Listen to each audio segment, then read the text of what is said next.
মৃত শামুকের খোল। সৃষ্টি যমুনা দেববর্মা দেব। কণ্ঠে আমি দীপাঞ্জন। কবেকার কখন থেকে এখনো খুঁজে চলেছি তোমাকে। সেদিন বেলাভূমির সঙ্গে সমুদ্র ঢেউ আরো নিবিড়ভাবে মিশে গিয়েছিল সেদিন। আমি জানতাম না সাঁতার। আমার হাত পা ভয়ে লুকিয়েছিল খোলসের ভিতর, শামুকের ঝিনুকের মতন। অথচ তুমি কিভাবে জেনে গিয়েছিলে আমার তখন সমুদ্রে নামা প্রবল ইচ্ছা? তুমি এক নিমিষে আমার হাত ধরে টেনে নিলে, সমুদ্রে দিলে ঝাঁপ। এক ফালে ওই চাঁদের আলোয় আমাকে স্নান করাবে বলে। গভীর ঘন নীল সমুদ্র আলিঙ্গন করে করে আমি ডুবছি, ভাসছি, সাঁতার কাটছি।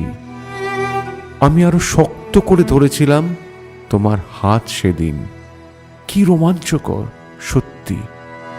এমন করেই তো সাঁতার কাটতে হয়, এমন করেই তো আমি সাঁতার কাটতে ভালোবাসি। সত্যি কি অপূর্ব সে মুহূর্ত! চোখে চোখ, হাতে হাত দুজনের।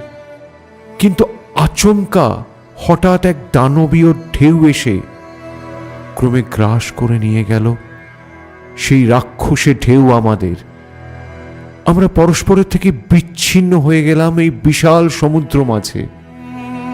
আমি চিৎকার করে তোমাকে ডাকলাম, কিন্তু সেই চিৎকার প্রবল সমুদ্রের গর্জনের সঙ্গে মিশে ফিরে আসে আমার কাছে।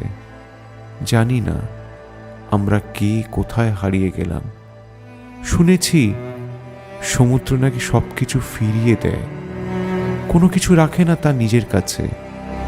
যদি ফিরিয়ে দেয় তোমাকে এই মহাসমুদ্রে একদিন, তারপর থেকে এই তীরেই পড়ে আছি মৃত শামুকের মতন।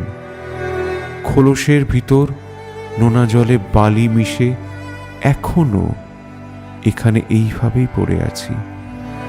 কবেকার কখন থেকে এখনো খুঁজে চলেছি তোমাকে অবিরামভাবে।